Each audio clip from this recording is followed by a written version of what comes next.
Computer science videos here today to show you guys in this tutorial how to eject the selected disk or volume on a Mac computer.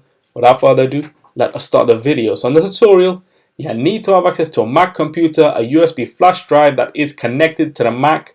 So we can now start this tutorial.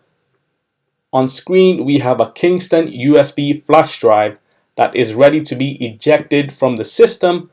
What we can do is click on the USB itself, right click, and then go to eject Kingston. Or what we can do is what the video is about is highlight, click on the Kingston USB, and then Command E, which is the quickest way and is a shortcut.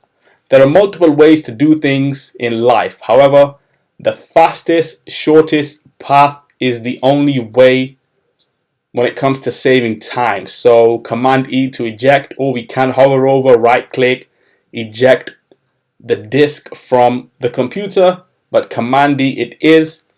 That's for this video. I'll see you guys in the next tutorial. Thanks for now.